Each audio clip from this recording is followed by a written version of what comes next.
fires and smoke across Tehran's horizon, U.S.-Israeli attacks on Iran and countries in the region show no sign of stopping as the conflict enters the second week.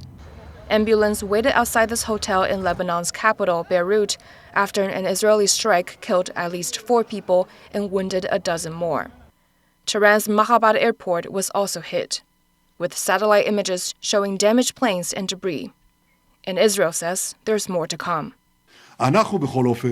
We will, in any case, do whatever is necessary to protect our communities and our citizens. As for the next steps in Iran, we have a well-organized plan with many surprises to destabilize the regime and enable change.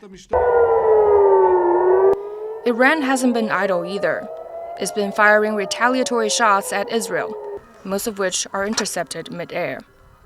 Officials in Iran and Lebanon said the U.S.-Israel alliance is implicated in the deaths of over 1,300 Iranians and at least 300 Lebanese. Iran's security chief said the U.S. and Israel are trying to burn down the Islamic regime, but Iran will not let them. Their issue was the fundamental disintegration of Iran. Their perception was that it would be like Venezuela, they would strike, take control, and it would be over. But now they are trapped. U.S. President Donald Trump has said he's watching Iran's election for a new supreme leader, following the former leader's death in a U.S. airstrike. We don't want to come back every 5 years or every 10 years and do this, so we want to pick a president that's not going to be leading their country into a war. Demonstrations for and against the war are being held around the world. In the UK, protesters stood outside a U.S. military base, calling for Washington to keep the UK out of it and to keep its hands off Iran.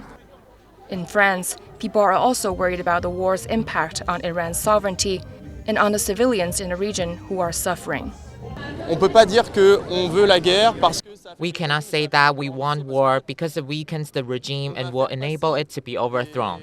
Because in fact, we will be passing off the deaths of children, women, young people, the future of Iran as collateral damage. In what world can this be passed off as collateral damage? People in Israel are also divided, with clashes erupting at what was a peaceful anti-war protest in Tel Aviv. This is not a representative of the Israeli society. And in fact, Arabs and Jews are against the Iranian regime. Trump has now said he will not settle the war, so the future of Iran and the wider Middle East conflict has yet to be decided. Chang and Irene for TaiwanPlus.